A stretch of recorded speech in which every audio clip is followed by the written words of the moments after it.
Welcome, folks. Today we're going to be talking... Welcome to Chess with Link, folks. Today we're talking about a intermezzo, or Zwischenzug, or move that you make in between another good move.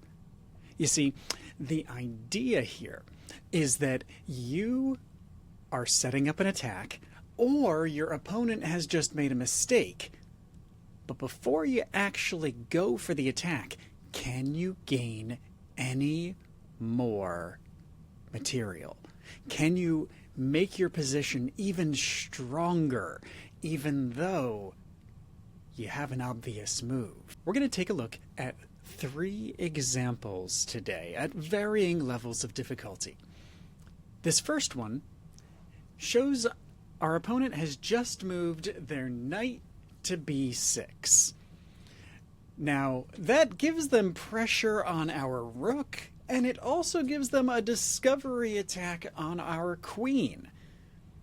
Our rook is undefended, so that's probably the main thing that they're going for. Where our queens, well, our queens are facing each other and both defended. Now, on one hand, this is a mistake from our opponent. And we could, in theory, slide our rook to a safe spot, perhaps pinning our opponent's knight to their queen, or capture their knight immediately with our d7 knight. So we have options, and this is not the strongest attack our opponent could have set up. But what is the best way that we can respond? Well, in this particular example, we will still have the threat on the b6 knight, even after we do something else first. And since them moving to b6 does expose a potential queen trade, let's go for the queen trade, because we can always save our rook later. So if we take their queen, they are almost certain to take back. They know that if they don't take back, then we're going to be up a queen, and our queen will be in their half of the board. So they're almost certain to take back, and then we can take the knight to save our rook. If they had taken our rook, fine. We would have used our queen to say, take their b2 pawn, or take their d3 pawn, applying some pretty heavy pressure on their king. That's one of the keys of making a successful Zwischenzug or intermezzo move. The idea is less about there only being one good move, and more about identifying what the natural or obvious path is, and then seeing if we can gain some additional advantage before taking that natural path. Let's take a look at this next board here. We can see that our opponent has moved their queen to what seems like a risky spot. Now, in this case, the puzzle brings us directly to the place where they have initiated a queen trade. So just like we were willing to queen trade in the previous puzzle, in this one our opponent is willing to queen trade. And the natural move would be to complete that trade, so their queen is not sitting back here in our territory getting ready to threaten our king and maybe force us to give up a rook. But let's think about those rooks. If we are likely to be giving up a rook anyway, if that queen comes down to, say, e1 to put us in check, forcing us to either run our king up to g2 or block with the rook, or perhaps block with the bishop, but then we're just going to get into the same situation after they capture. What could we do to compel a move from our opponent to make them think about a part of the board that they're not wanting to pay attention to, and maybe even gain a significant advantage. Take a look at our rooks. We have a rook on g3 and a rook on g6, and if we were to capture the g7 pawn, the king cannot take back because our rook would be guarded, and so that would compel a king move that they're probably not wanting to make, and still leave us free to capture the queen the next turn.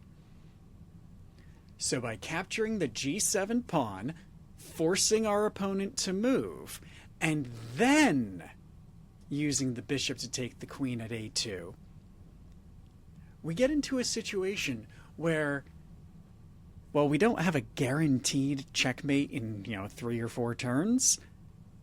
We've completed the queen exchange, isolated their king on the side of the board with a rook battery guarding him, and drastically limited our opponent's future moves, because now they're probably going to start doing a series of exchanges in the center of the board in order to try and regain tempo, force us to move our g3 rook around, maybe pick up a couple bishops.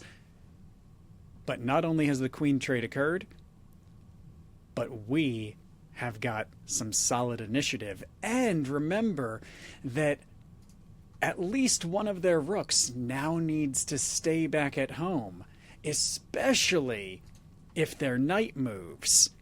Otherwise, we have a powerful and potentially lethal attack in that g-file. All right, but what if we don't want to be thinking about queens?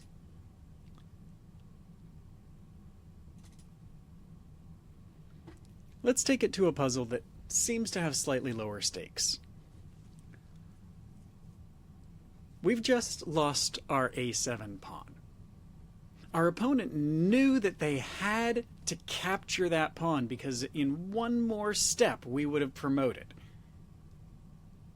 And so they're willing to lose their bishop to keep that pawn from promoting. So our natural move is to capture that bishop with our rook. But is that the best we can do? Is there any way that we could gain even more of an advantage? We have a rook, our opponent has a rook. Our opponent has 2 bishops, and they now have more pawns than we do. So we really want to try and get rid of both of their bishops. And we have 2 bishops as well. So what exchange could we set up? How could we compel a series of trades or strongly encourage a series of trades that would be to our advantage? Remember, we still have our b7 to a7 capture. What if we go ahead and say, all right, we are definitely getting that bishop unless they run it very far away. Why don't we go ahead and capture their bishop? Now, that does likely lose us one of our bishops, but now we still have the ability to capture the a7 bishop because our opponent does not want us to take that c6 pawn without consequence any more than they want us to take their bishop. So they're probably thinking, okay, if I get rid of your bishop, now we're back to parity on bishops. But then from there, well, from there, we can still capture their a7 bishop. And, well, they have an okay situation. They have got a rook still versus a rook and a bishop and fewer pawns. They can't take our a2 pawn, or we'll take their remaining rook. And their d5 pawn, it's already blocked by our king. So they're going to have to do some fancy work with their rook in order to get rid of our bishop, perhaps get rid of our h2 pawn, and then maybe even use their king and their rook together to get a pawn advanced. Because as soon as they leave the A file, we're going to be racing that A pawn up for promotion, using our bishop and rook to run interference and keep them safe. I'm going to leave you with a longer puzzle.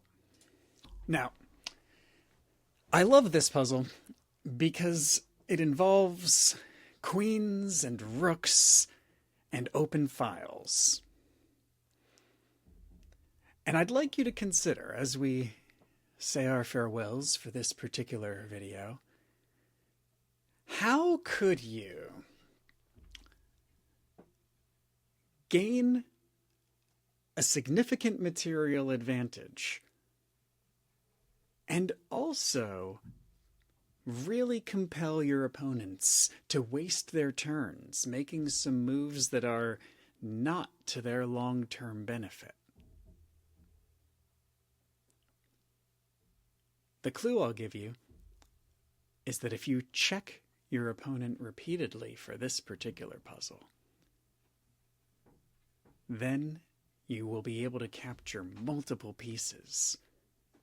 And while you might have to trade away a rook, you will own at least one of these files and have the king tucked away and get rid of the queen. So tell me down in the comments below here on YouTube or in our OutSchool classroom, if you're one of my students over there, how would you solve this puzzle? And what would be surprising about it for your opponent versus what they expect you to be doing?